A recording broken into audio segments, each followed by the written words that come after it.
شروع اللہ کا نام لے کر جو بڑا مہربان نہایت رحم والا ہے۔ جو مخلوق آسمانوں اور زمین میں ہے اللہ کی تسبیح کرتی ہے اور وہ غالب ہے، حکمت والا ہے۔ آسمانوں اور زمین کی بادشاہی اسی کی ہے، وہی زندگی دیتا ہے اور وہی موت دیتا ہے اور وہ ہر چیز پر قادر ہے۔ وہی اول اور وہی آخر اور اپنی قدرتوں سے سب پر ظاہر اور پھر بھی پوشیدہ ہے، اور وہ ہر چیز کا خوب جاننے والا ہے۔ وہی ہے جس نے آسمانوں اور زمین کو 6 دن میں پیدا کیا، پھر عرش پر جلوہ افروز ہوا۔ جو چیز زمین میں داخل ہوتی اور جو اس سے نکلتی ہے، اور جو آسمان سے اترتی اور جو اس میں چڑھتی ہے، سب اس کو معلوم ہے۔ اور تم جہاں کہیں بھی ہو وہ تمہارے ساتھ ہوتا ہے، اور جو کچھ تم کرتے ہو اللہ اس کو دیکھ رہا ہے۔ آسمانوں اور زمین کی بادشاہی اسی کی ہے، اور سب معاملات اسی کی طرف رجوع ہوتے ہیں۔ وہی رات کو دن میں داخل کرتا اور دن کو رات میں داخل کرتا ہے، اور وہ دلوں کے بھیدوں تک سے واقف ہے۔ لوگوں، اللہ پر اور اس کے رسول صلی اللہ علیہ وآلہ وسلم پر ایمان لاؤ، اور جس مال میں اس نے تم کو اپنا نائب بنایا ہے اس میں سے خرچ کرو۔ اب جو لوگ تم میں سے ایمان لائے اور مال خرچ کرتے رہے ان کے لیے بڑا ثواب ہے۔ اور تم کیسے لوگ ہو کہ اللہ پر ایمان نہیں لاتے، حالانکہ اس کے پیغمبر صلی اللہ علیہ وآلہ وسلم تمہیں بلا رہے ہیں کہ اپنے پروردگار پر ایمان لاؤ، اور اگر تم کو یقین ہو تو وہ تم سے اس کا عہد بھی لے چکا ہے۔ وہی تو ہے جو اپنے بندے پر واضح آیتیں نازل فرماتا ہے تاکہ تم کو اندھیروں سے نکال کر روشنی میں لائے۔ بے شک اللہ تم پر نہایت شفقت کرنے والا ہے، مہربان ہے۔ اور تم کو کیا ہوا ہے کہ اللہ کے رستے میں خرچ نہیں کرتے، حالانکہ آسمانوں اور زمین کی وراثت اللہ ہی کی ہے۔ جس شخص نے تم میں سے فتح مکہ سے پہلے خرچ کیا اور جنگ کی، وہ اور جس نے یہ کام بعد میں کیے وہ برابر نہیں۔ ان کا درجہ ان لوگوں سے کہیں بڑھ کر ہے جنہوں نے بعد میں مال خرچ کیے اور کفار سے جنگ کی، اور اللہ نے سب سے ہی ثواب نیک کا وعدہ کیا ہے، اور جو کام تم کرتے ہو اللہ ان سے واقف ہے۔ کون ہے جو اللہ کو نیک نیتی سے قرض دے تو وہ اس کو کئی گنا ادا کرے گا، اور اس کے لیے عزت کا صلہ یعنی جنت ہے۔ جس دن تم مومن مردوں اور مومن عورتوں کو دیکھو گے کہ ان کے ایمان کا نور ان کے آگے آگے اور داہنی طرف چل رہا ہے، تو ان سے کہا جائے گا کہ تم کو بشارت ہو کہ آج تمہارے لیے باغ ہیں جن کے نیچے نہریں بہ رہی ہیں، ان میں تم ہمیشہ رہو گے، یہی بڑی کامیابی ہے۔ اس دن منافق مرد اور منافق عورتیں مومنوں سے کہیں گے کہ ہمارے لیے انتظار کرو کہ ہم بھی تمہارے نور سے روشنی حاصل کریں۔ ان سے کہا جائے گا کہ پیچھے کو لوٹ جاؤ، پس وہاں نور تلاش کرو۔ پھر ان کے بیچ میں ایک دیوار کھڑی کر دی جائے گی جس میں ایک دروازہ ہوگا، جو اس کی جانب اندرونی ہے اس میں تو رحمت ہے، اور جو بیرونی جانب ہے اس طرف عذاب ہے۔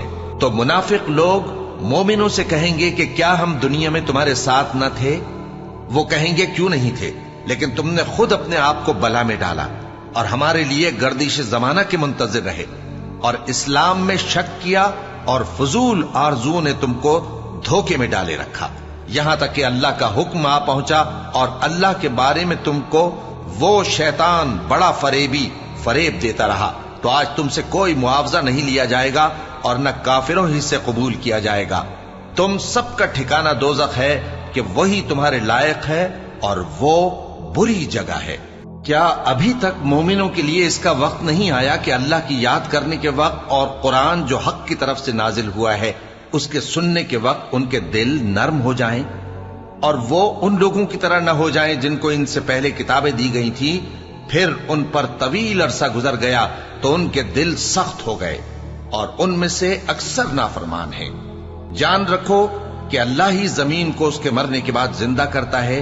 ہم نے اپنی نشانیاں تم سے کھول کھول کر بیان کر دی ہیں تاکہ تم سمجھو۔ جو لوگ خیرات کرنے والے ہیں، مرد بھی اور عورتیں بھی، اور اللہ کو نیک نیتی سے قرض دیتے ہیں، ان کو کئی گنا ادا کیا جائے گا اور ان کے لیے عزت کا صلہ ہے۔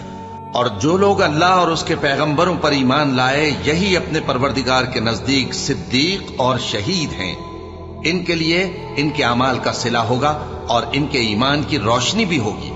جن لوگوں نے کفر کیا اور ہماری آیتوں کو جھٹلایا وہی اہل دوزخ ہیں، جان رکھو کہ دنیا کی زندگی محض کھیل اور تماشا اور زینت و آرائش اور تمہارے آپس میں فخر و ستائش اور مال و اولاد کی ایک دوسرے سے زیادہ طلب و خواہش ہے۔ اس کی مثال ایسی ہے جیسے بارش کہ اس سے اگنے والی کھیتی کسانوں کو بھری لگتی ہے، پھر وہ کھیتی خوب زور پر آتی ہے، پھر اے دیکھنے والے تو اس کو دیکھتا ہے کہ پک کر زرد پڑ جاتی ہے، پھر چورا چورا ہو جاتی ہے۔ اور آخرت میں کافروں کے لیے عذاب شدید اور مومنوں کے لیے اللہ کی طرف سے بخشش اور خوشنودی ہے۔ اور دنیا کی زندگی تو دھوکے کا سامان ہے۔ بندو اپنے پروردگار کی بخشش کی طرف اور جنت کی طرف لپکو جس کا عرض آسمان اور زمین کے عرض کا سا ہے، اور وہ ان لوگوں کے لیے تیار کی گئی ہے جو اللہ پر اور اس کے پیغمبروں پر ایمان لائے ہیں۔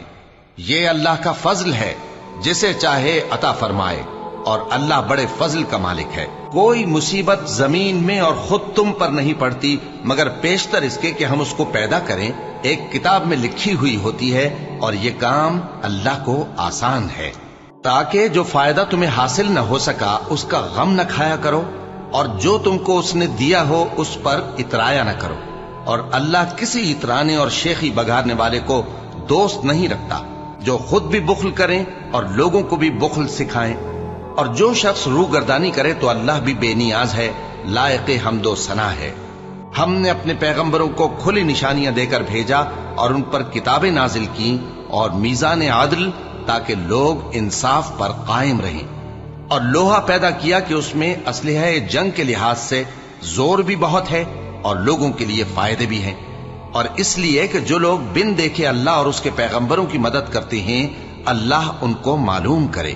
بے شک اللہ زور آور ہے، غالب ہے۔ اور ہم نے نوح اور ابراہیم کو پیغمبر بنا کر بھیجا اور ان کی اولاد میں پیغمبری اور کتاب کے سلسلے کو وقتاً فوقتاً جاری رکھا، سو بعض تو ان میں سے ہدایت پر ہیں اور اکثر ان میں سے نافرمان ہیں۔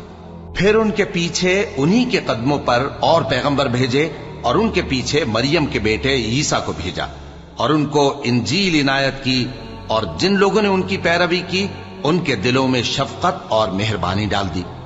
اور ترک دنیا والی نئی بات تو خود انہوں نے نکال لی، ہم نے ان کو اس کا حکم نہیں دیا تھا، مگر انہوں نے اپنے خیال میں اللہ کی خوشنودی حاصل کرنے کے لیے آپ ہی ایسا کر لیا تھا، پھر جیسا اس کو نبھانا چاہیے تھا نبھا بھی نہ سکے۔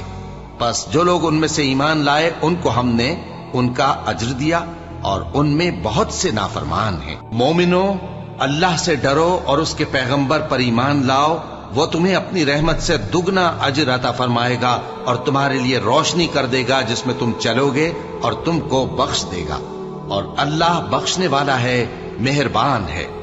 یہ باتیں اس لیے بیان کی گئی ہیں کہ اہل کتاب جان لیں کہ وہ اللہ کے فضل پر کچھ بھی قدرت نہیں رکھتے، اور یہ کہ فضل اللہ ہی کے ہاتھ میں ہے، وہ جس کو چاہتا ہے دیتا ہے، اور اللہ بڑے فضل کا مالک ہے۔